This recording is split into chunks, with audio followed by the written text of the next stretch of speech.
आप सभी लोगों का मैं स्वागत करता हूं, अभिनंदन करता हूं टेट वाली क्लास में। तो दोस्तों, जैसा कि बात करते हैं पेपर 2 के बारे में। पेपर 2 के एसएसटी इस समय मैं आपको पढ़ा रहा हूं। एसएसटी में हिस्ट्री में आपको पढ़ा रहा हूं। हिस्ट्री में अगर देखा जाए तो अभी तक हमने आपको एक वीडियो शेयर कर दिया है। जो लोग नए हैं वे क्या करेंगे, चैनल को सब्सक्राइब कर लेंगे और पहली क्लास को बाद में देख लेंगे। जो लोग पुराने हैं वे क्या करेंगे, यदि देख चुके हैं उस क्लास को तो एक बार रिवीजन के तौर पर जरूर देख लेंगे, क्योंकि जब तक वे रिवीजन नहीं करेंगे तब तक कहीं ना कहीं उनके अच्छे से डाउट्स क्लियर नहीं होंगे। तो दोस्तों, आइए बात करते हैं। आज का जो हमारा टॉपिक है वो है चोल शासकों के बारे में। तो जैसा कि बात करते हैं चोल शासकों के बारे में, कहा जाता है कि राज प्रथम जो होता है इस वंश का, यानी कि चोल वंश का सबसे शक्तिशाली राजा होता है। तो ध्यान रखिएगा, राज प्रथम कौन था, चोल वंश का सबसे शक्तिशाली राजा था। और इसके पुत्र का नेम क्या था दोस्तों, इसके पुत्र का नेम था राजेंद्र प्रथम था। राजेंद्र प्रथम के बारे में बताया जाता है कि इसने गंगा घाटी, श्रीलंका और दक्षिण पूर्व एशिया के देशों पर हमला किया था। तो राजेंद्र प्रथम ने क्या किया था, गंगा घाटी, श्रीलंका और दक्षिण पूर्व एशिया के देशों पर भी हमला किया था। नेक्स्ट बात करते हैं, इसने अभियानों के लिए क्या किया था, एक जल सेना का भी गठन किया था। तो आपके एग्जाम में यह भी प्रश्न पूछा जा सकता है कि कौन शासक था जिसने जल सेना यानी कि नेवी का भी गठन किया था, या नेवी के जैसे नेवी ही बनाई थी कह सकते हैं, तो वो था राजेंद्र प्रथम। अब राजेंद्र प्रथम कौन था, ये भी अगर पूछा जाता है तो बता दीजिएगा कि राज प्रथम का पुत्र था। नेक्स्ट बात करते हैं, राज और राजेंद्र प्रथम द्वारा बनवाए गए तंजावुर और गंगई कोंड चोलपुरम के बड़े मंदिर स्थापत्य मूर्ति कला की दृष्टि से एक चमत्कार हैं। तो आपके एग्जाम में यह भी प्रश्न पूछा जा सकता है कि जो मंदिर के रूप में है तंजावुर और गंगई कोंड चोलमपुरम की बात करते हैं तो किसने बनवाया था, तो राज प्रथम और राजेंद्र प्रथम, ठीक है, दोनों ने मिलकर बनवाया था। दोस्तों, इस बात को ध्यान रखिएगा। आइए बात करते हैं नेक्स्ट चीजों के बारे में। कहा जा रहा है कि जल द्वार पारंपरिक रूप से एक लकड़ी या धातु बांधा है, धातु से बंधा हुआ है, जो आमतौर पानी के स्तर को नियंत्रित करता है। देखिए, जल द्वार क्या होता है, जल द्वार मतलब जल से निकलने वाले जो मतलब एक तरीके से जैसे कि उधर से जल ना निकल पाए, जैसे बांध टाइप कह सकते हैं, ठीक है। तो बांध बना हुआ है जो आमतौर पर देखा जाए तो ये जल को नियंत्रित करता है, नदियों नहरों के प्रवाह को क्या करता है, संचालित करता है। दोस्तों, नेक्स्ट बात करते हैं, किसानों की बस्तियां जो उर कहलाती थी सिंचित खेती के साथ बहुत ही समृद्ध हो गई थी। उस समय अगर देखा जाए तो किसानों की जो बस्तियां हुआ करती थी उसे क्या कहा जाता था, उसे कहा जाता था उर कहा जाता था। ध्यान रखिएगा, किसानों की जब चोल शासकों का एक तरीके से शासन चल रहा था या चोल वंश जब चल रहा था तो उस समय किसानों की बस्तियों को क्या कहा जाता था, तो उर कहा जाता था। और सिंचित खेती के साथ बहुत ही समृद्ध इस समय थी। कहने का मतलब ये है, चोल वंश अगर देखा जाए तो काफी ज्यादा समृद्ध रहा था। इस तरह के गांवों के समूह को क्या कहा जाता था, नाडु कहा जाता था। तो ध्यान रखिएगा, आपके एग्जाम में ये भी प्रश्न पूछा जा सकता है कि चोल वंश के शासकों के समय में गांव के जो समूह हुआ करते थे, उन्हें क्या कहा जाता था, तो उन्हें नाडु कहा जाता था। और गांव की बस्तियों को अगर देख या किसानों की बस्तियों को क्या कहा जाता था, तो उर कहा जाता था। ध्यान रखिएगा, दो बातें, एक तो पहली बात ये याद रखिएगा उर किसे कहा जाता था, दूसरी बात ये याद रखिएगा नाडु किसे कहा जाता था। उर उसे कहा जाता था जो किसानों की बस्तियां हुआ करती थी, और नाडु उसे कहा जाता था जो गांव के समूह का, मतलब कई गांव को मिलाकर एक समूह बनता था, और उसे क्या कहा जाता था, नाडु कहा जाता था। क्या कहा जाता था, नाडु कहा जाता था। और इसके पहले हमने आपको मंदिर भी बताया हुआ है, तंजावुर और गंगई कोंड चोलमपुरम के बारे में बात करते हैं तो इस मंदिर के नेम भी हमने आपको बताया है, इसको भी ध्यान रखिएगा। आइए बात करते हैं नेक्स्ट चीजों के बारे में। अब कहा जा रहा है कि अभिलेख और लिखित सामग्री क्या होती है। देखिए, उत्तर मेरू अभिलेख के अनुसार बताया जाता है कि सभा की सदस्यता के लिए इच्छुक लोगों को ही ऐसी भूमि का स्वामी होना चाहिए जहां से भू राजस्व वसूला जाता है। देखिए, बताया जाता है कि अभिलेख और लिखित अभिलेख के अनुसार, मतलब उत्तर मेरू अभिलेख में बताया जाता है कि सभा हुआ करती थी, और सभा के सदस्य वही लोग हुआ करते थे जो जिनके पास भूमि ज़्यादा हुआ करती थी, या जो एक तरीके से भू राजस्व वसूल सकते थे, वही लोग क्या होते थे, एक तरीके से सभा के सदस्य हुआ करते थे। उनके पास अपना घर भी होना चाहिए। बताया जाता है कि उनके पास अपना घर भी होना चाहिए। बिल्कुल, जिनके पास अच्छी भूमि होगी उनके पास अपना घर तो रहेगा। उनकी उम्र अगर देखा जाए तो 35 से 70 वर्ष के बीच होनी चाहिए। बताया जाता है कि जो भू राजस्व वसूलने वाले लोग हुआ करते थे, यानी कि जो सदस्य हुआ करते थे, जो उस सभा के सदस्य हुआ करते थे, उनकी उम्र कितनी होनी चाहिए थी? तो उनकी उम्र होनी चाहिए थी 35 से 70 वर्ष दोस्तों। उन्हें वेदों का ज्ञान अच्छा होना चाहिए। ये भी बताया जाता है कि उन्हें वेदों का ज्ञान कैसा होना चाहिए? तो उन्हें वेदों का ज्ञान अगर देखा जाए तो अच्छा होना चाहिए। उन्हें प्रशासनिक मामलों की अच्छी जानकारी भी होनी चाहिए। नेक्स्ट बात करते हैं, उन्हें प्रशासनिक मामलों की जानकारी के बारे में बात करते हैं तो अच्छी होनी चाहिए, ये भी बताया जाता है। ईमानदार होना चाहिए, और यदि पिछले 3 सालों में किसी समिति का सदस्य रहा है तो वह किसी और समिति का सदस्य नहीं बन सकता है जिसने अपने संबंधियों को खाते जमा नहीं करवाए और चुनाव नहीं लड़ सकता है। कहने का मतलब ये है कि यहाँ पर कहा गया दोस्तों कि वह ईमानदार होना चाहिए। यदि पिछले 3 सालों में से समिति का सदस्य रहा है तो वह किसी समिति का सदस्य नहीं बन सकता। देखिए, बताया गया है कि समिति का अगर कोई सदस्य होता है तो अगर एक बार वो समिति का सदस्य बना है तो वो आगे अगर देखा जाए तो किसी भी कहने का मतलब वह किसी और समिति का सदस्य नहीं बन सकता। एक व्यक्ति अगर किसी समिति का सदस्य बना हुआ है तो वो अगले समिति में दूसरे समिति का सदस्य नहीं बन सकता है, या जिसने अपने संबंधियों के खाते जमा नहीं करवाए हैं। मतलब कि जो एक तरीके से कह सकते हैं, जो वहाँ पर एक तरीके से कह सकते हैं जो भू राजस्व की बात करते हैं, वो सारी चीज़ें अगर नहीं जमा करवाए हैं तो वो चुनाव नहीं लड़ सकता है। उसे ये भी बताया गया है। ठीक है, इतना डीप नहीं आएगा। नेक्स्ट बात करते हैं, तोमरों और चौहानों के राज्यकाल में ही दिल्ली वाणिज्य का एक महत्वपूर्ण केंद्र बन गया है। तो तोमरों और चौहानों के राज्यकाल में ही क्या हुआ था? दिल्ली वाणिज्य का एक महत्वपूर्ण केंद्र था। इस बात को भी ध्यान रखिएगा। यहाँ देहलीवाल कहे जाने वाले सिक्के भी ढाले जाते थे जो काफ़ी प्रचलन में थे। तो इस बात को भी ध्यान रखिएगा कि तोमरों और चौहानों के काल में क्या था? दिल्ली वाणिज्य का केंद्र बना हुआ था, और यहाँ पर जो सिक्के ढाले जाते थे उन्हें क्या कहा जाता था?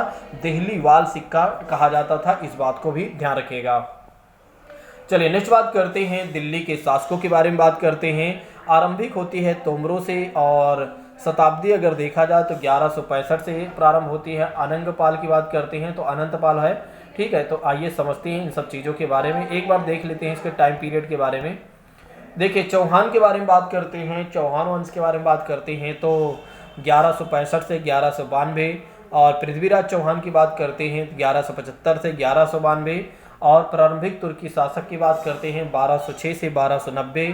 कुतुबुद्दीन ऐबक के बारे में बात करते हैं तो इसका कार्यकाल जो होता है 1206 से लेकर 1210 होता है, और इल्तुतमिश के बारे में बात करते हैं 1210 से 1236 होता है। नेक्स्ट बात करते हैं शमसुद्दीन इल्तुतमिश, बता ही दिया। तो 1210 से 1236, और इसकी पुत्री थी रजिया सुल्तान 1236 से 1240। गयासुद्दीन बलबन की बात करते हैं 1266 से लेकर 1287 तक रहता है। खिलजी वंश के बारे में बात करते हैं तो खिलजी वंश 1290 से 1320। जलालुद्दीन खिलजी के बारे में बात करते हैं तो जलालुद्दीन खिलजी जो होता है 1290 से 1296। और नेक्स्ट बात करते हैं अलाउद्दीन खिलजी के बारे में बात करते हैं। जैसे कि आपने रानी पद्मावत की कहानी सुना था तो 1296 से लेकर 1316। तुगलक वंश के बारे में बात करते हैं 1320 से लेकर 1414। गयासुद्दीन तुगलक के बारे में बात करते हैं तो 1320 से 1324। और मोहम्मद तुगलक के बारे में बात करते हैं 1324 से 1351। फिरोज शाह तुगलक के बारे में बात करते हैं तो 1351 से लेकर 1388। नेक्स्ट बात करते हैं गियासुद्दीन तुगलक 1320 से लेकर 1324। मोहम्मद तुगलक के बारे में बात करते हैं 1324 से लेकर 1351। फिरोज शाह तुगलक के बारे में बात करते हैं तो 1351 से लेकर 1388। सैयद वंश के बारे में बात करते हैं 1414 से लेकर 1451। खिज्र खां के बारे में बात करते हैं तो 1414 से लेकर 1421। लोधी वंश के बारे में बात करते हैं तो 1451 से लेकर 1526। बहलोल लोधी के बारे में बात करते हैं तो 1351 से लेकर लोधी वंश में ही, तो लोधी वंश का पहला शासक था बहलोल लोधी। 1451 से लेकर 1489 तक इसके बारे में बताया जाता है। ठीक है, इसी तरह से क्या होता है बहलोल लोधी के बाद सिकंदर लोधी आता है। सिकंदर लोधी के बाद क्या होता है आता है इब्राहिम लोधी। इब्राहिम लोधी के साथ क्या होता है बाबर का युद्ध होता है, पानीपत का प्रथम युद्ध जो 21 अप्रैल 1526 को होता है, जिसमें बाबर विजयी हो जाता है और मुगल साम्राज्य की स्थापना करता है दोस्तों। ठीक है, चलिए अब आइए बात करते हैं नेक्स्ट चीज़ों के बारे में, जैसे कि न्याय चक्र के बारे में क्या बताया जा रहा है। देखिए 13वीं सदी के इतिहासकार फानयन ए मुदब्बिर ने लिखा था कि राजा का काम सैनिकों के बिना नहीं चल सकता था। सैनिक वेतन के बिना नहीं जी सकते थे, और वेतन आता है तो किसानों से एकत्रित किए जाते राजस्व से। कहने का मतलब ये है, यहाँ पर कुछ ये बताया जा रहा है, यहाँ पर एक हमें संदेश भी दिया जाएगा, अभी देखिएगा आप लोग।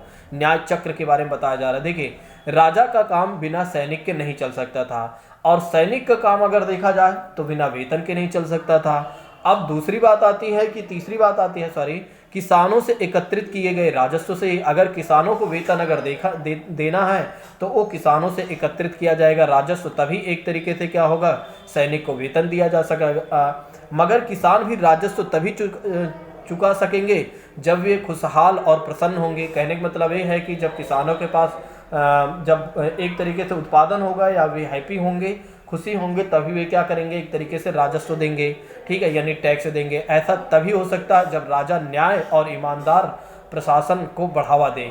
देखिए कहने का मतलब ये है, न्याय चक्र में कहा जाता है कि अगर राजा अच्छा है तो जो वहाँ रहने वाली जो जनता है, जो किसान है, वे अच्छे टैक्स देंगे।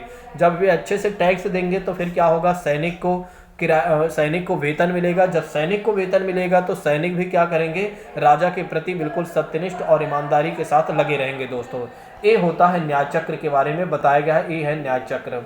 रजिया सुल्तान के बारे में बात करते हैं तो सन 1236 में क्या होता है, इल्तुतमिश की जो बेटी होती है रजिया सुल्तान सिंहासन पर बैठती है।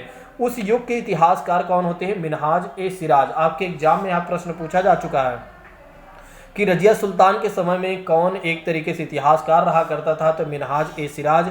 इस बात को ध्यान रखिएगा, वह अपने सभी भाइयों से अधिक योग्य और सक्षम थी। मिनहाज कहता है कि मिनहाज बताता है रजिया सुल्तान के बारे में, जो कि इतिहासकार था, उसने बताया कि जो रजिया थी वो अपने सभी भाइयों से योग्य और सक्षम थी, लेकिन फिर भी वह एक रानी को शासक के रूप में मान्यता नहीं दे पा रहे थे। कहने का मतलब ये था कि उस समय अगर देखा जाए रजिया सुल्तान के समय में इल्तुतमिश की पुत्री थी।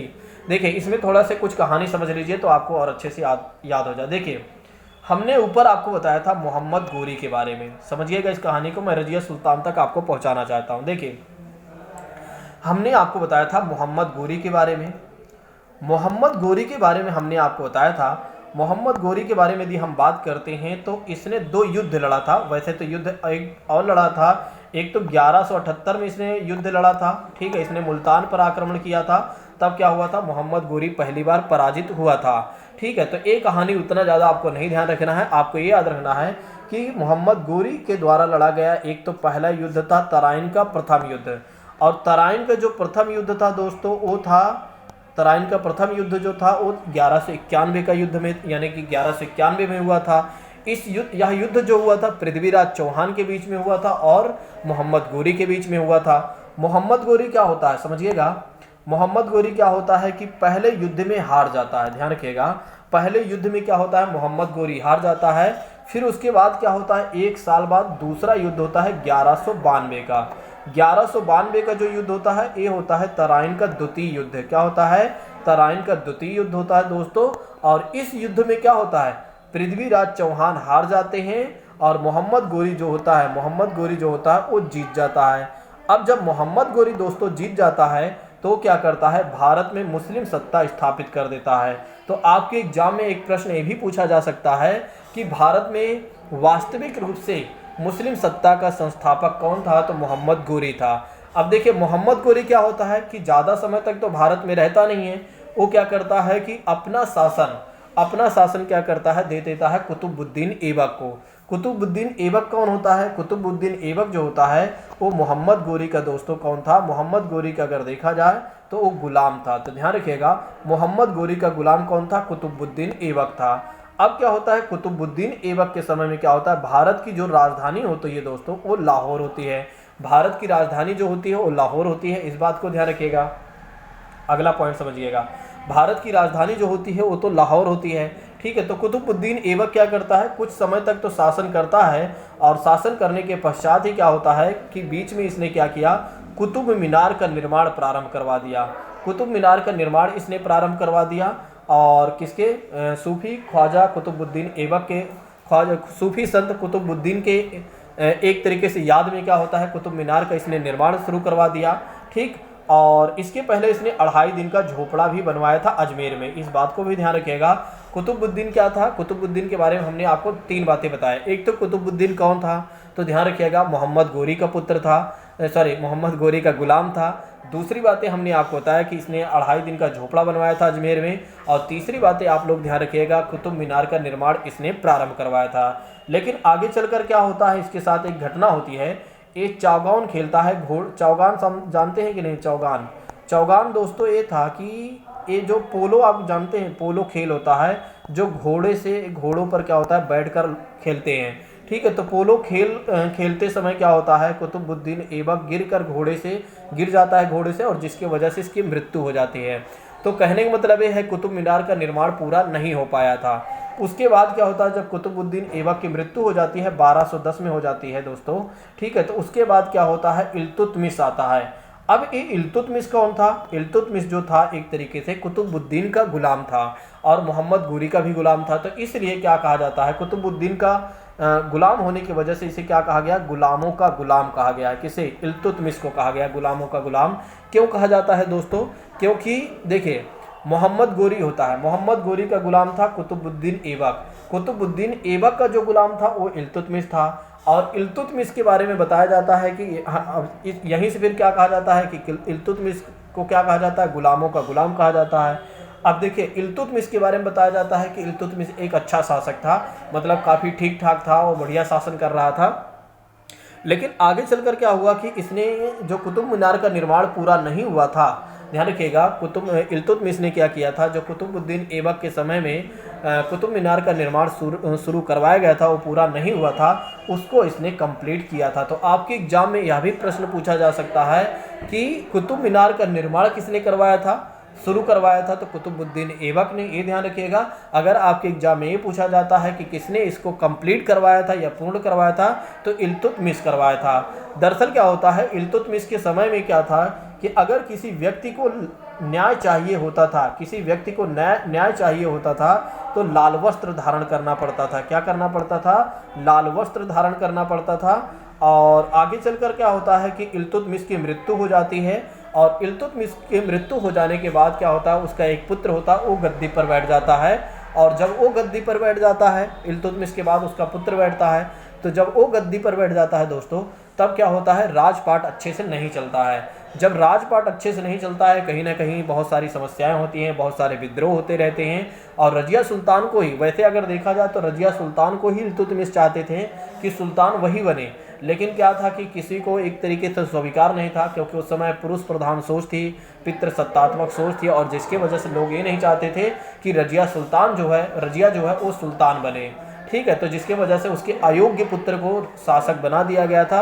और जब एक तरीके से राज्य में कुछ अच्छा नहीं चल रहा था, तो एक दिन होता है शुक्रवार के दिन क्या होता है, नमाज पढ़ी जाती है मुस्लिमों में, और जिसकी वजह से क्या होता है कि एक तरीके से लाल वस्त्र धारण करके वहाँ पर देखिए, जब नमाज पढ़ी जाती है तो मस्जिदों में अगर देखा जाए तो बहुत सारे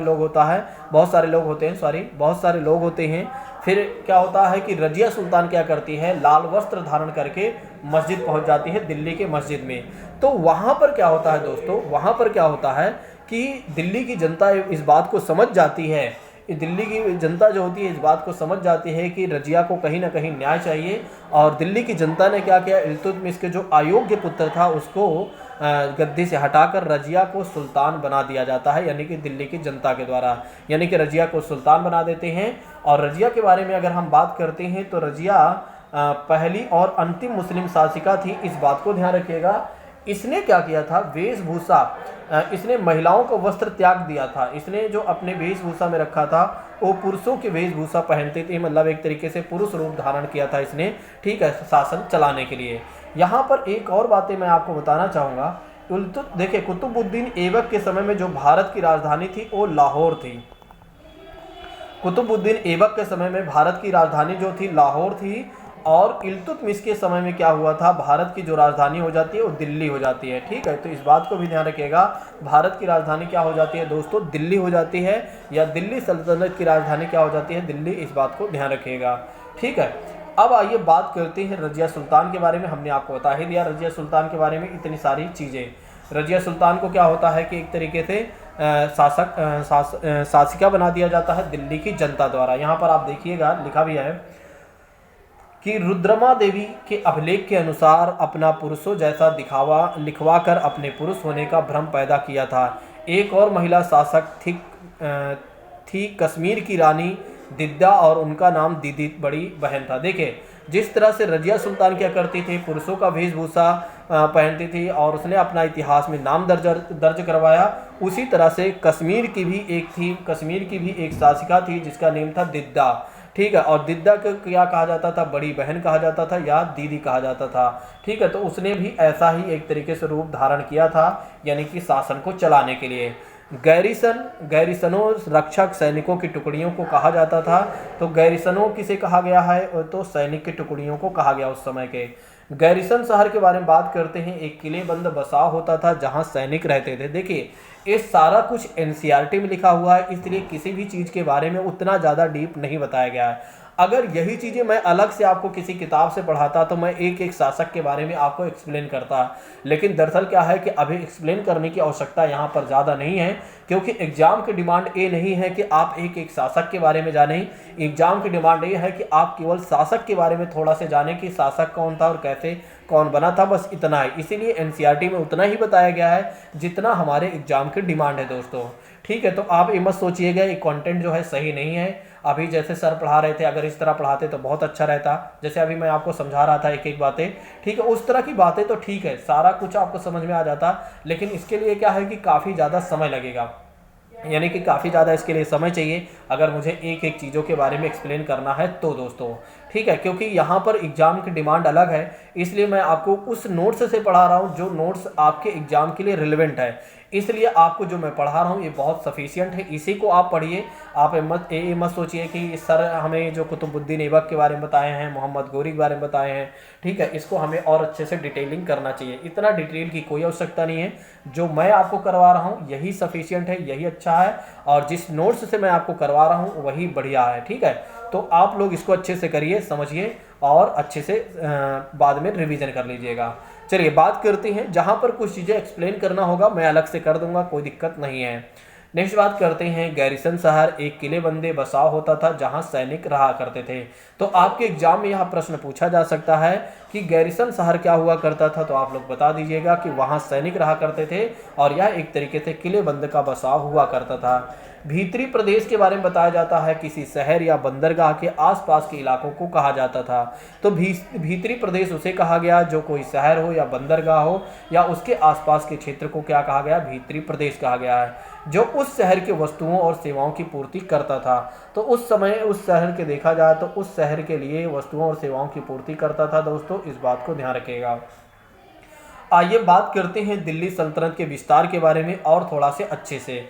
खिलजी तथा तुगलक वंश के बारे में आइए समझते हैं। जैसा कि यहाँ पर कहा जा रहा है कि अलाउद्दीन खिलजी के शासनकाल में दक्षिण भारत को लक्ष्य करके सैनिक अभियान शुरू किए गए थे और ये अभियान मोहम्मद तुगलक के समय में अपनी चरम सीमा पर था दोस्तों, तो ध्यान रखिएगा।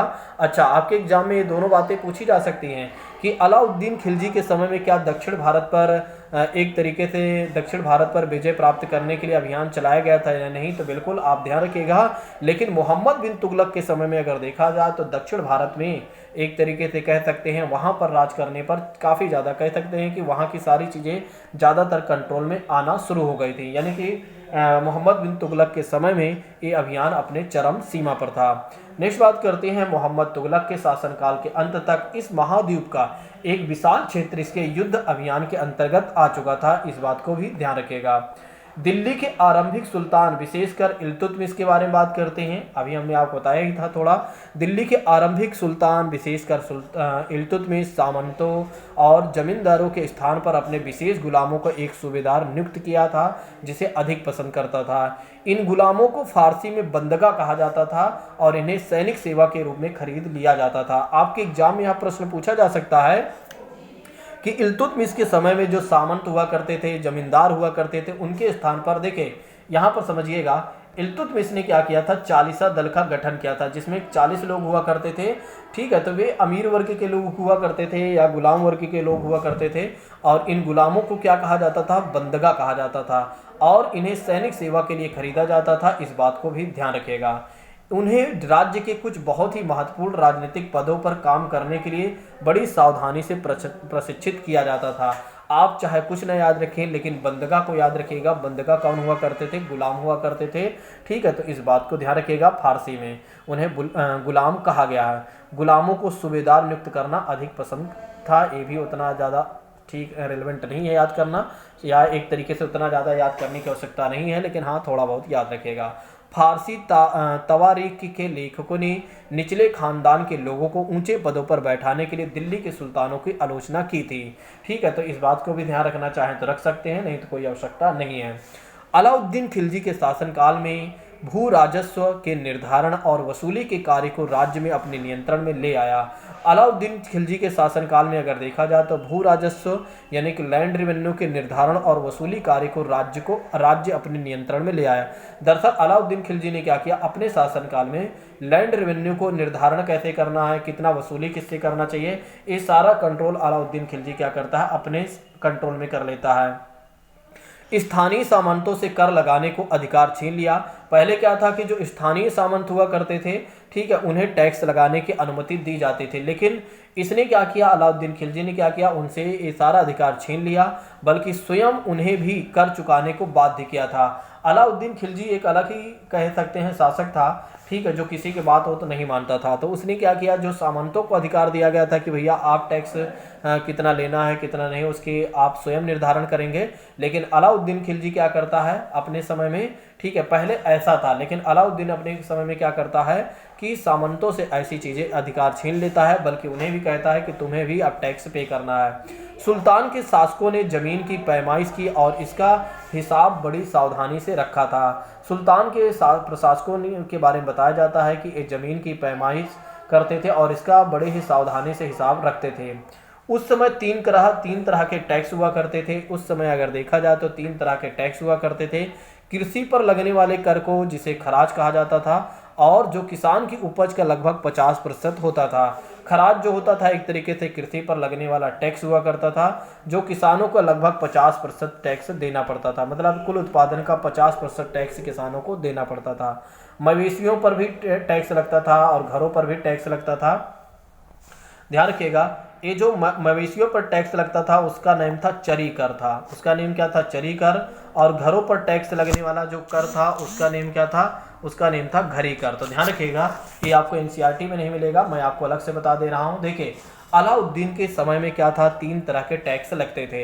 एक तो कृषि कर हुआ करता था, जिसे खराज कर कहा जाता था, जो किसानों की उपज का लगभग 50% हुआ करता था। दूसरा था मवेशियों पर टैक्स, मवेशियों के पर जो टैक्स लगता था उसे चरी कर कहा गया है। और तीसरा टैक्स था घरों पर टैक्स लगता था, जिसे घरी कर कहा गया है।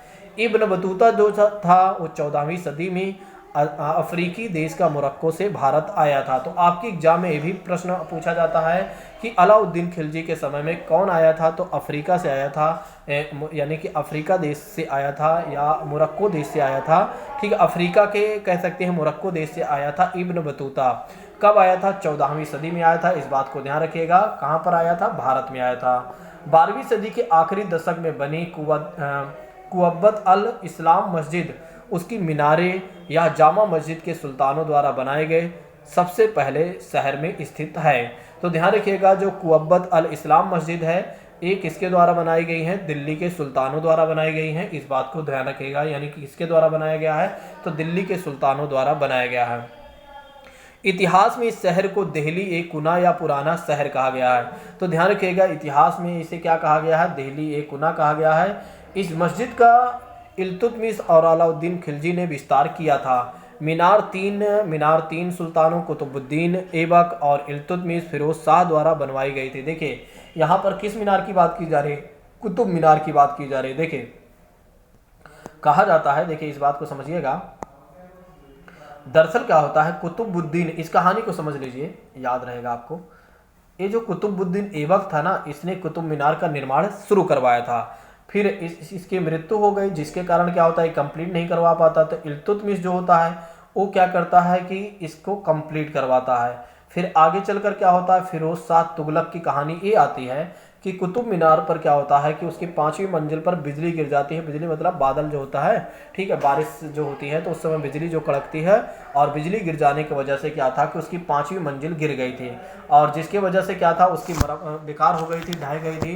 तो उसकी 5वीं मंजिल का मरम्मत किसने करवाया था, तो फिरोज शाह तुगलक ने करवाया था। ठीक है, इसीलिए यहाँ पर दिखाया गया और लिखा गया है कि एक तरीके से मीनार की बात करते हैं, यहाँ कुतुब मीनार में लिख देता हूँ। कुतुब मीनार 3 सुल्तानों द्वारा एक तरीके से बनवाई गई थी। एक तो कुतुबुद्दीन ऐबक था, दूसरी बात करते हैं इल्तुतमिश, तीसरी बात करते हैं फिरोज शाह तुगलक। दोस्तों इस बात को भूलिएगा नहीं, ध्यान रखिएगा, आपके एग्जाम में ऐसे ही क्वेश्चन पूछे जाते रहते हैं कि किसने एक तरीके से कौन कौन से वे शासक थे जिसने कुतुब मीनार के निर्माण को पूरा करवाया था या उसमें अपना योगदान दिया था।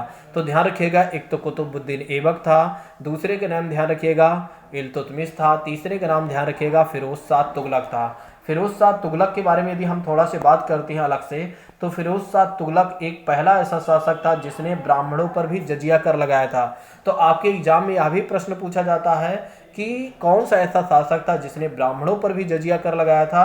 तो ब्राह्मणों पर जजिया कर लगाने वाला जो शासक था उसका नेम था फिरोज शाह तुगलक था। दोस्तों इस बात को भूलिएगा नहीं, ध्यान रखिएगा। फिरोज शाह ही तुगलक ऐसा था जिसने क्या किया था, काफ़ी एक तरीके से उड़ीसा के मंदिरों को नष्ट करवाया था। जगन्नाथ जो उड़ीसा के जगन्नाथ मंदिर होते हैं उसको इसने नष्ट करवाया था और उसके मरम्मत पर भी रोक लगवा दी थी। कुल मिलाकर इसके समय में ये था, फिरोज शाह तुगलक के समय में, कि किसी भी मंदिर का एक तरीके से मरम्मत नहीं किया जा सकता है क्योंकि इसने रोक लगवा दिया था। लेकिन अगर आप सब कुछ भूल जाते हैं तो इस बात को नहीं भूलना है आपको कि एक तरीके से ब्राह्मणों पर जजिया कर लगाने वाला पहला शासक कौन था, तो था फिरोज शाह तुगलक। पहले क्या था कि ब्राह्मण की बात करते हैं, निर्धन की बात करते हैं, या जो एक तरह के लंगड़े लूले अपाहिज वगैरह जो हुआ करते थे उनके ऊपर जजिया कर नहीं लगाया जाता था। और जजिया कर क्या है, जजिया कर एक प्रकार का हिंदू गैर मुस्लिमों से लिया जाने वाला टैक्स था। गैर मुस्लिम की बात करते हैं तो जो हिंदू हैं या जो अन्य धर्म के लोग थे उनसे टैक्स लिया जाता था कि अगर आप हमारे राज्य में रहते हैं, मतलब मुस्लिम राज्य में रहते हैं, तो अपने आप को सुरक्षित पाना चाहते हैं या सुरक्षित रखना चाहते हैं तो आपको टैक्स देना पड़ेगा। उस टैक्स का नेम था दोस्तों जजिया कर था। चंगेज खां के नेतृत्व में मंगोलों ने 1219 में उत्तर पूर्वी ईरान में ट्रांस ऑक्सियाना जो आधुनिक उज्बेकिस्तान है उस पर हमला किया था। देखिए जो ट्रांस ऑक्सियाना है आज उसे उज्बेकिस्तान के नाम से हम जानते हैं। तो चंगेज खां के नेतृत्व में क्या था, मंगोलों ने इस पर आक्रमण किया था दोस्तों।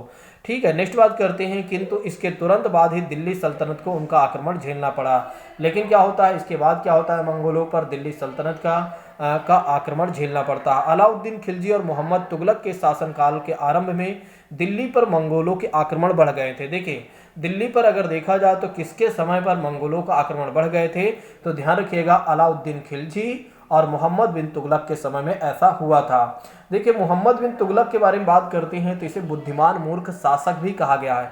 बुद्धिमान मूर्ख शासक क्यों कहा गया है, क्योंकि इसके समय में जितनी भी योजनाएं लाई जाती हैं वे सारी योजनाएं विफल हो जाती हैं। और मोहम्मद बिन तुगलक के बारे में एक और बातें ध्यान रखिएगा, यह पहला ऐसा शासक था जिसने क्या किया था, सांकेतिक मुद्रा चलाया था। इसने क्या किया था, सांकेतिक मुद्रा चलाया था। एनसीईआरटी में नहीं है लेकिन मैं आपको बताते चल रहा हूँ। देखिए जहाँ पर जो चीज़ें हैं उसको मैं बता दूंगा, आप बिल्कुल भी चिंता मत करिए।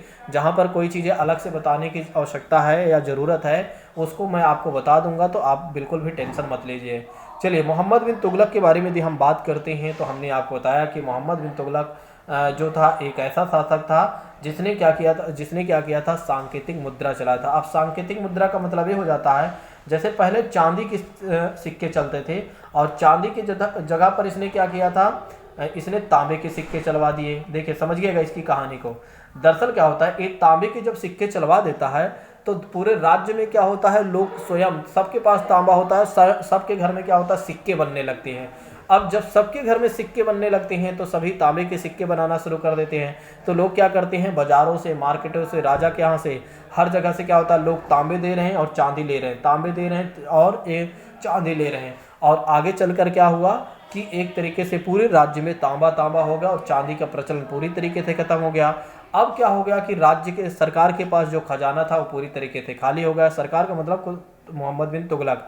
ठीक है, तो इसके समय में क्या होता है, समस्याएं बढ़ जाती है कि लोग फिर तांबे का महत्व कम कर देते हैं, पैसे का महत्व, यहाँ पैसा ज़्यादा हो जाता है। देखिए आगे चलकर सोचिए कि हर एक घर में एक टकसाल हो गया, सबके पास पैसा हो गया, सब तांबे के सिक्के लेकर घूम रहे हैं, चांदी के सिक्के जो थे उसको अपने पास रख लिए। अब क्या हुआ कि यहाँ पर समस्याएं हो गई कि सबके पास पैसा है, अब यहाँ वस्तु कम हो गई, पैसा ज़्यादा हो गया। जब एक तरीके से वस्तु कम हो गई, पैसा ज़्यादा हो गया, तो पैसे की वैल्यू ख़त्म हो गई। तो कहीं ना कहीं अगर देखा जाए तो मोहम्मद बिन तुगलक एक ऐसा शासक था जो बुद्धिमान और मूर्ख दोनों ही था। कहीं पर बुद्धिमानी वाला काम तो बहुत अच्छे से करता था, लेकिन इसके सारे काम विफल हो जाते थे, यानी कि एक भी काम अच्छे नहीं हुआ करते थे। यही वो शासक था जिसके समय में क्या था कि प्लेग नामक महामारी फैली थी, और प्लेग नामक जो महामारी फैलती थी दोस्तों वो चूहों से फैलती है। ठीक है, या फैलती थी, इस बात को ध्यान रखिएगा। तो मोहम्मद बिन तुगलक के बारे में इस बात को भी ध्यान रखिएगा, भूलिएगा नहीं।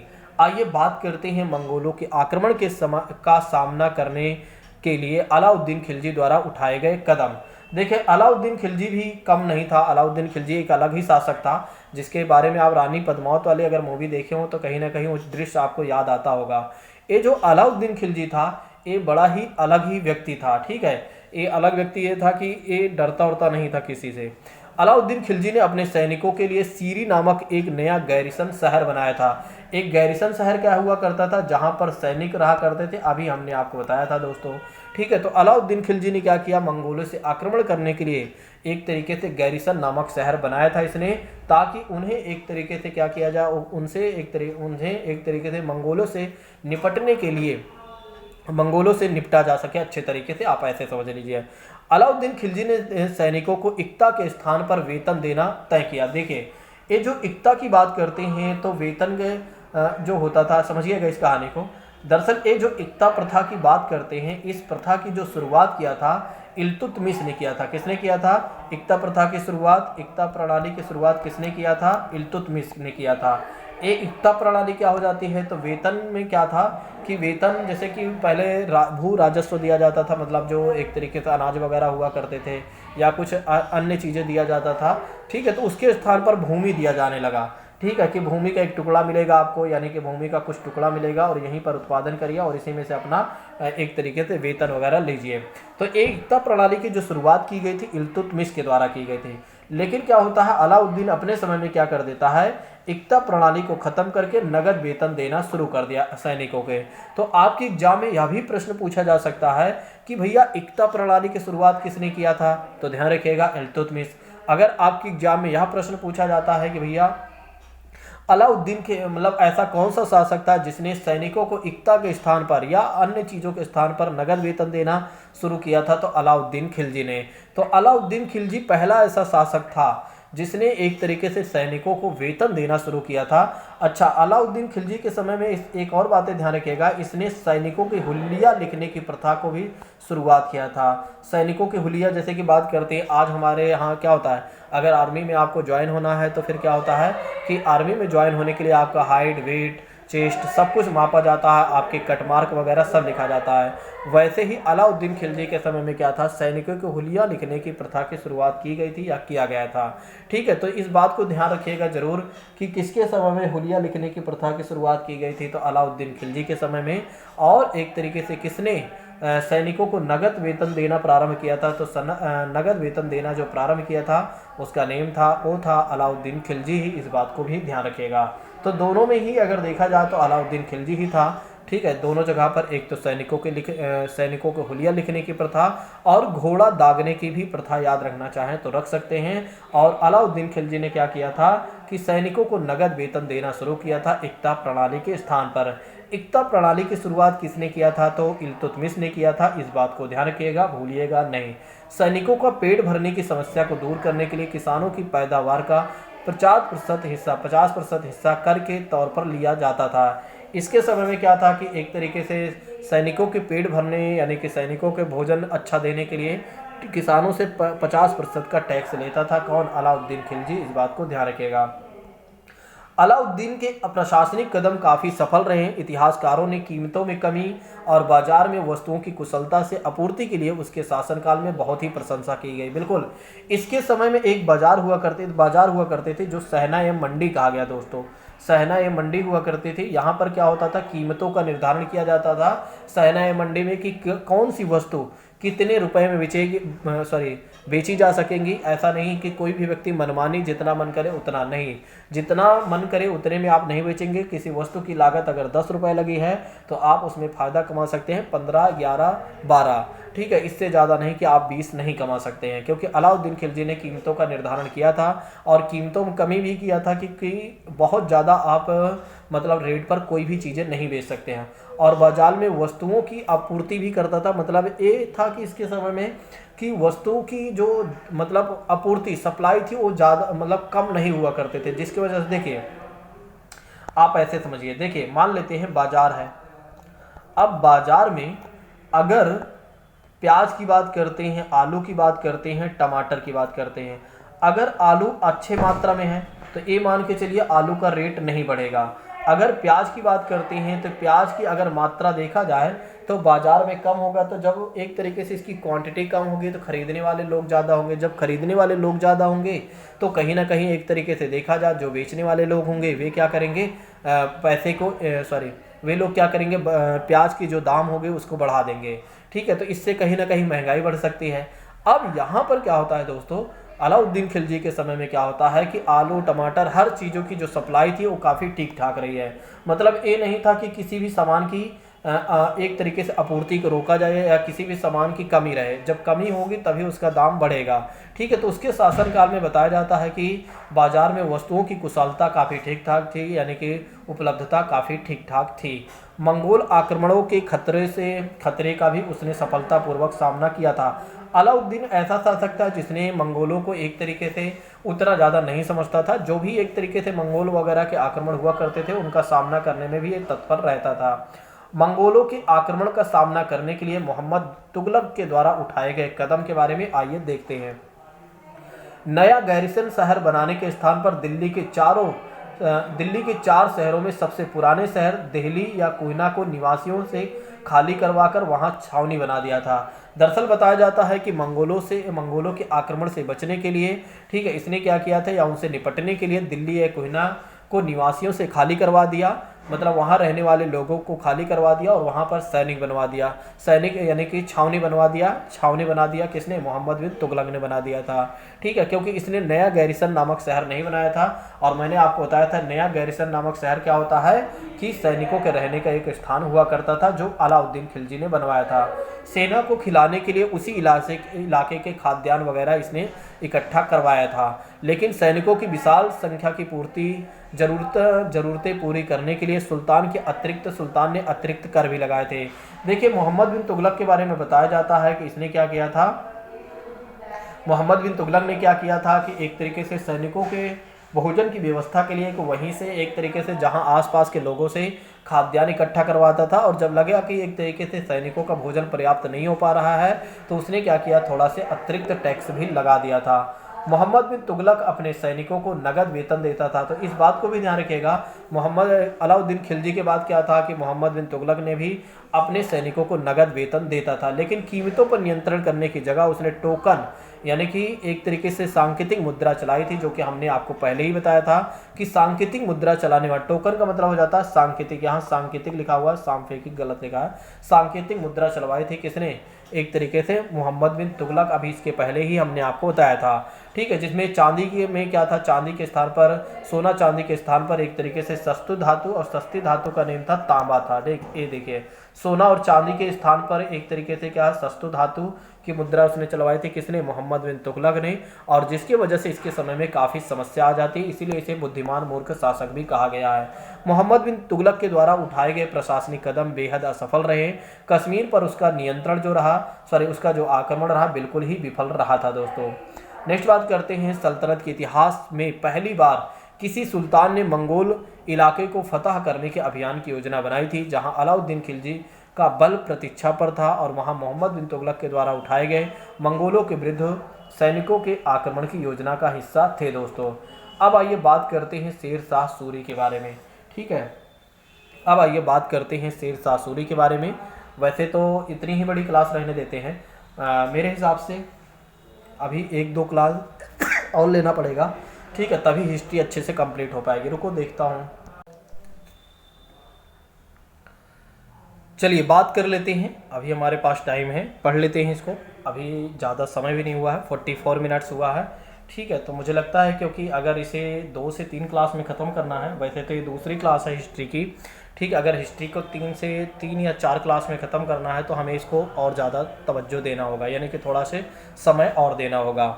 चलिए बात कर लेते हैं शेरशाह सूरी के बारे में। शेरशाह सूरी ने बिहार में अपने चाचा के एक छोटे से इलाके में प्रबंधक के रूप में काम शुरू किया था। दरअसल शेरशाह सूरी के बारे में बात करते हैं, जिसका नेम आगे चलकर शेर खां भी बनता है। इसे उपाधि दी जाती है क्योंकि इसने क्या किया था, हुमायूं को हराया था। चलिए आइए समझते हैं इसके बारे में और अच्छे तरीके से। देखिए, शेरशाह सूरी के बारे में बताया जाता है कि बिहार में अपने चाचा के एक छोटे से इलाके के प्रबंधक के रूप में इसने काम शुरू किया था और आगे चलकर इसने क्या किया, मुगल सम्राट हुमायूं को चुनौती दी और इन्हें परास्त भी किया। तो दरअसल क्या होता है, ये जो हुमायूं होता है, हुमायूं के साथ क्या होता है, शेरशाह सूरी का युद्ध होता है और जिसमें क्या होता है, हुमायूं हार जाता है और शेरशाह सूरी का ही नाम आगे पड़ जाता है शेर खां। ठीक है, और शेर शाह ने दिल्ली पर अधिकार करके स्वयं राजवंश स्थापित कर दिया। और शेर शाह ने क्या किया, शेरशाह सूरी ने क्या किया कि एक तरीके से दिल्ली पर अपना स्वयं का शासन कर दिया। नेक्स्ट बात करते हैं 3 श्रेणियां, ईश्वरी, शांति, नाइट और धर्म युद्ध के बारे में। आइए समझते हैं क्या कहा जा रहा है। 3 श्रेणियों का विचार सबसे पहले 11वीं शताब्दी के आरंभ में फ्रांस में सूत्रबद्ध किया गया। इसके अनुसार समाज को 3 वर्गों में विभाजित किया गया था। एक तो पहली बात करते हैं प्रार्थना करने वाला वर्ग, और दूसरा वर्ग जो था युद्ध करने वाला वर्ग था। तीसरा वर्ग जो था एक तरीके से खेती करने वाला युग था। और तीनों धर्मों में समाज के इस विभाजन को ईसाई धर्म का समर्थन प्राप्त था। तो ध्यान रखिएगा, ईसाई धर्म को समर्थन किन्हें प्राप्त था या किन समाज के वर्गों को प्राप्त था, जो तो प्रार्थना करने वाले वर्ग थे उनको भी, युद्ध करने वाले वर्ग को भी, और खेती करने वाले यानी किसान के वर्ग को भी एक तरीके से ईसाई धर्म का समर्थन प्राप्त था। दोस्तों, इस विभाजन से योद्धाओं का एक नया समूह भी उभरा। इन योद्धाओं को नाइट कहा गया है। ध्यान रखिएगा, जो एक तरीके से ईसाई धर्म के जो समर्थक थे या ईसाई धर्म जिनका समर्थन करता था, उन योद्धाओं को क्या कहा गया है, या उन योद्धाओं के समूह को क्या कहा गया, नाइट कहा गया है। आपके एग्जाम में ऐसे प्रश्न पूछे जाते हैं कई बार। ठीक है, एनसीईआरटी है, देखिए ध्यान रखिएगा, एनसीईआरटी है तो इसलिए आपको ये ध्यान रखना है कि जो चीज़ें एनसीईआरटी में बताई जा रही हैं उसको अच्छे से पढ़ना है। अगर आप कोई दूसरा बुक रिसोर्स वगैरह अपना रहे हैं तो आपके पास समय तो नहीं है, लेकिन फिर भी अगर आप अपना रहे हैं तो कोई दिक्कत नहीं है, लेकिन मेरे हिसाब से आपको यही पढ़ना चाहिए जो मैं आपको पढ़ा रहा हूँ, क्योंकि एनसीईआरटी का निचोड़ है और इसमें वही चीज़ें वहाँ पर दिया गया है जो आपके एग्जाम के लिए कहीं ना कहीं रिलेवेंट है। एनसीईआरटी तो अपने हिसाब से बनी हुई है, लेकिन ये मान के चलिए आपका सिलेबस भी तो उसी हिसाब से बना हुआ है, एनसीईआरटी के ही हिसाब से बना हुआ है। ठीक है, नहीं तो अगर आप देखें तो अगर मैं इसमें एक एक शासक को आपको पढ़ाऊँ तो ये मान के चलिए एक एक शासक कम से कम 10 से 15 मिनट में उनके बारे में उनके बारे में यदि मैं बताता हूँ तो कहीं पर ख़त्म होंगे। और ऐसे में अगर देखा जाए तो 1 घंटे में 4 से 5 ही शासक खत्म हो पाएंगे, यानी कि उनके बारे में हम बता पाएंगे। ठीक है, लेकिन एनसीईआरटी में ने हमें क्या कहा है कि आपको केवल उतना ही जानना है जो आपके एग्जाम के लिए रेलेवेंट है, और एनसीईआरटी में उतना दी भी गई है और इतना ही सिलेबस में है। नाइटों से अपेक्षा की जाती थी कि वे धर्म और ईश्वर की सेवा में समर्पित योद्धा बने रहें। कोशिश यह भी रहती थी कि इन योद्धाओं को आपसी लड़ाई भिड़ाई से विमुख करके मुसलमानों के विरुद्ध युद्ध करने के लिए भेज दिया जाए। और जिन्होंने यरूशलेम शहर पर कब्जा कर रखा था, दोस्तों इस बात को भी ध्यान रखिएगा, तो यरूशलेम पर मुसलमानों ने कब्जा कर रखा था और जिसमें एक तरीके से योद्धाओं को भेजा गया या भेजे जाने की बात कही जाती थी। इस प्रयत्न के परिणाम स्वरूप सैनिक अभियानों की एक श्रृंखला चली और जिसे क्या कहा गया, क्रूसेड यानी धर्म युद्ध कहा गया। कहने का मतलब ये था कि जो मुस्लिम ईसाई धर्म के समर्थक थे उन सैनिकों के और जो मुस्लिम धर्म के समर्थक थे उनके बीच में युद्ध हुआ, तो उसे क्या कहा गया, धर्म युद्ध कहा गया या क्रूसेड कहा गया। मुगल साम्राज्य के बारे में बात करते हैं। देखिए, मुगल साम्राज्य की स्थापना कैसे होती है। दरअसल क्या होता है, इब्राहिम लोदी का नाम आपने सुना होगा। इब्राहिम लोदी जो था वो लोदी वंश का अंतिम शासक था। इब्राहिम लोदी और बाबर के बीच में क्या होता है, युद्ध होता है। ठीक है, कौन सा युद्ध होता है, पानीपत का प्रथम युद्ध होता है। और पानीपत का प्रथम युद्ध कब होता है, 21 अप्रैल 1526 को। तो पानीपत का प्रथम युद्ध होता है 21 अप्रैल 1526 को। ठीक है, और जिसमें क्या होता है, बाबर जीत जाता है और बाबर जीतने के बाद क्या करता है, मुगल वंश की स्थापना कर देता है। दोस्तों आइए समझते हैं मुगल साम्राज्य के बारे में। दो महान शासक वंशों के वंशज थे। माता की ओर से वे मंगोल शासक चंगेज खां के उत्तराधिकारी थे। पिता की ओर से वे ईरान व इराक वर्तमान तुर्की के शासक के तैमूर के वंशज के थे, परंतु मुगल अपने को मुगल या मंगोल कहलवाने पसंद नहीं करते थे। ऐसा इसलिए क्योंकि चंगेज खां से जुड़ी स्मृतियां सैकड़ों व्यक्तियों के नरसंहार से संबंधित थे। तो मुगल अपने आप को मंगोल इसलिए नहीं कहलवाते थे क्योंकि उनको पता था कि मंगोलों की कहानी सबसे गजब है, सबसे बेकार है, कहीं ना कहीं मंगोलों को लोग अलग ही नज़र से देखते हैं दोस्तों। और दूसरी तरफ मुगल तैमूर के वंशज होने का गर्व अनुभव करते थे, ठीक है, क्योंकि उनकी इस महान पूर्वज 1938 में 1398 में क्या किया था, इन लोगों ने दिल्ली पर कब्जा किया था, ठीक है। तो इसलिए वे अपने आप को एक तरीके से मुगल कहलाए, ना कि मंगोल वे अपने आप को कहलवाना पसंद करते थे। मुगल राजत्व का दावा यानी कि जन्म सिद्ध अधिकार के रूप में भी ये लोग मानते थे। मुगल सैन्य अभियान के बारे में बात करते हैं। तो मुगल शासक बाबर की उम्र केवल 12 वर्ष थी तब जब मुगलों की दूसरी शाखा उज्बेकों के आक्रमण के कारण उसने अपनी पैतृक गद्दी छोड़नी पड़ी। दरअसल क्या होता है कि मुगल शासक जिसका नाम था बाबर, इसकी उम्र जब 12 वर्ष थी तब मंगोलों ने दूसरी आक्रमण किया था, और आक्रमण करने की वजह से उज्बेकों के जब मंगोलों की दूसरी शाखा उज्बेकों के आक्रमण के कारण से अपनी पैतृक गद्दी छोड़नी पड़ी। किसे, यानी कि उज्बेकों ने जब शासक किया था मंगोलों पर, उज्बेकों ने जब आक्रमण किया था क्या हुआ कि बाबर को अपनी पैतृक गद्दी, जहां उसके पिता जिस गद्दी पर बैठते थे यानी कि जहां के राजा थे, उसको छोड़ना पड़े। अनेक वर्षों तक भटकने के बाद 1504 में क्या होता है, काबुल पर कब्जा कर लेता है। बताया जाता है कि 1504 में क्या होता है कि काफ़ी समय बाद क्या होता है, काबुल पर कब्जा कर लेता है बाबर। और 1526 में क्या होता है, दिल्ली सुल्तान इब्राहिम लोदी को पानीपत में हराकर दिल्ली और आगरा को अपने कब्जे में कर लेता है। तो बताया जाता है कि बाबर क्या करता है, 1526 में पानीपत का प्रथम युद्ध लड़ता है, इब्राहिम लोदी को हरा देता है, और कहीं ना कहीं फिर क्या होता है, दिल्ली और आगरा को अपने कब्जे में कर लेता है। दरअसल अगर बात करते हैं तो 16वीं सदी के युद्ध में तोप और गोलीबारी का पहली बार इस्तेमाल अगर कहीं पर हुआ था तो वो पानीपत की प्रथम लड़ाई में ही हुआ था या की गई थी, इसका इस्तेमाल किया गया था, और कहीं ना कहीं बाबर के ही संदर्भ में किया गया था, यानी कि बाबर की द्वारा शुरुआत किया गया था। आपके एग्जाम में यह भी प्रश्न पूछा जाता है कि पहली बार तोप और गोलीबारी कब की गई थी, तो पानीपत के प्रथम युद्ध में की गई थी दोस्तों, और किसने किया था, बाबर ने किया था, ठीक है, इस बात को ध्यान रखिएगा। युद्ध में प्रयोग होने वाली बारूद की तकनीक भारत की 14वीं शताब्दी में लाई गई थी। अग्नेय अस्त्रों के लिए यानी कि अग्नि से जो जलने वाले अस्त्र हुआ करते थे, इसका प्रयोग सबसे पहले गुजरात, मालवा और दक्कन जैसे प्रदेशों में हुआ। आरंभिक 16वीं सदी में बाबर द्वारा इसका प्रयोग किया गया था दोस्तों, इस बात को ध्यान रखिएगा।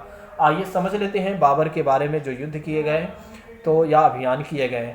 बाबर ने पानीपत में 1526 में पहली लड़ाई लड़ी, और जिसमें क्या था, इब्राहिम लोदी को इसने हराया था। 1527 में इसने खानवा का युद्ध लड़ा था, और खानवा के युद्ध में क्या था कि एक तरीके से राणा सांगा के बीच में इसने युद्ध किया था, और राणा सांगा को हरा देता है किसने, बाबर ने। तो ध्यान रखिएगा, बाबर का पहला युद्ध था पानीपत का प्रथम युद्ध, जिसमें इब्राहिम लोदी का हराया इसने, और इसका खानवा का युद्ध था दूसरा, जो कि 1527 में, जिसमें क्या हुआ था कि राणा सांगा को इसने हराया था किसने, बाबर ने। और 1528 में क्या होता है, चंदेरी का युद्ध होता है, जिसमें राजपूते को हराता है, यानी कि एक तरीके से राजपूत जो मेदिनी राज रहे थे उनको हराता है किसने, बाबर ने। अपनी मृत्यु से पहले दिल्ली और आगरा को मुगल नियंत्रण में स्थापित कर लिया था किसने, बाबर ने। अब आइए बात करते हैं हुमायूं के बारे में दोस्तों। वैसे अब इतना ही पढ़ते हैं, हुमायूं के बारे में हम देखते हैं अगली क्लास में, ठीक है। चलिए आइए देखते हैं हम बाद में अगली क्लास में। यदि आप लोगों को मेरे बताने का तरीका अच्छा लगा हो या पढ़ाने का तरीका अच्छा लगा हो तो एक बार कमेंट करके ज़रूर बताइएगा। यदि आपके कोई सुझाव होते हैं कि क्लास को और कैसे देना चाहिए, या मतलब कि कैसे शुरुआत करना चाहिए, क्या मतलब शुरुआत का मतलब ये है कि कब कब कौन सी क्लास देनी चाहिए, यदि आपके कोई और भी कोई सुझाव हैं, किसी भी तरह के सुझाव हैं, कोई टॉपिक्स को लेकर कि इस टॉपिक्स को दोबारा पढ़ाया जाना चाहिए, तो आप लोग एक बार कमेंट करके ज़रूर बताइएगा। मैं आपको ये सारे चीज़ें शेयर कर दूँगा। बाकी के लिए थैंक यू सो मच। जय हिंद दोस्तों, take care all of you.